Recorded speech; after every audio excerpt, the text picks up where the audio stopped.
നാട്ടിലെ യുവജനങ്ങളുടെ പ്രതിഷേധമാണ്, ഫ്രസ്ട്രേഷനാണ് കോക്രോച്ച് ജനതാ പാർട്ടി. ഈ പാർട്ടികളെ സൃഷ്ടിച്ചതും ഈ നാട്ടിലെ സർക്കാരുകളാണ്. ഇപ്പോൾ എല്ലാ വർഷവും നീറ്റിന്റെ ചോദ്യപേപ്പർ ചോരുകയാണ്. ഇവിടെ ആരും അക്കൗണ്ടബിൾ ആകുന്നില്ല. ചോദ്യങ്ങൾക്ക് കൃത്യമായ ഉത്തരമില്ല. വിദ്യാർത്ഥികൾക്ക് നേരെ കൊഞ്ഞനും കുന്ന നിലപാടാണ്. ഈ നാട്ടിലെ 40% വരുന്ന ഗ്രാജുവേറ്റ് ആയിട്ടുള്ള യുവാക്കൾ അൺഎംപ്ലോയിഡ് ആണ്. ജോലി ഉള്ളവരിൽ തന്നെ നല്ലൊരു ശതമാനം വർക്ക് ചെയ്യുന്നത് സൊമാറ്റോ, ബ്ലിങ്കിറ്റ് പോലുള്ള ആപ്പുകൾക്ക് വേണ്ടി ഗിഗ് വർക്കേഴ്സ് ആയിട്ടാണ്.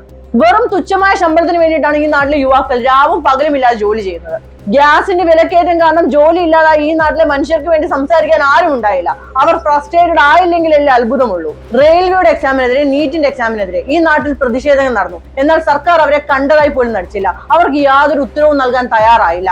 അവിടെയാണ് ഓൾറെഡി ഫ്രസ്ട്രേറ്റഡ് ആയി യുവജനതയ്ക്ക് നേരെ ചീഫ് ജസ്റ്റിസിന്റെ വക പാറ്റ എന്ന അധിക്ഷേപകരമായ പ്രയോഗം കൂടി വരുന്നത്. എന്തുകൊണ്ടാണ് രാഘവ് ചഡ്ഡയെ ആളുകൾ കൈനീട്ടി സ്വീകരിച്ചത്? തങ്ങളുടെ പ്രശ്നം അഡ്രസ് ചെയ്യാൻ ഒരാളായി എന്ന തോന്നലിലാണ്. അതേ ചഡ്ഡ BJP-യിലേക്ക് പോയപ്പോൾ അവിടെ ഉണ്ടായിരിക്കുന്ന ഒരു പൊളിറ്റിക്കൽ വാക്വമാണ് കോക്രോച്ച് ജനതാ പാർട്ടി പോലൊരു പൊളിറ്റിക്കൽ മൂവ്മെന്റ് ഫില്ല് ചെയ്തിരിക്കുന്നത്.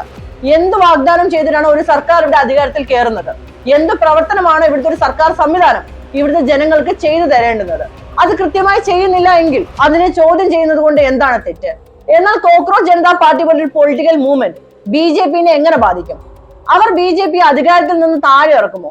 അതോ BJP-ക്ക് നാലാമതൊരു തുടർ ഭരണം കൂടി ലഭിക്കാൻ കാരണമാകുമോ?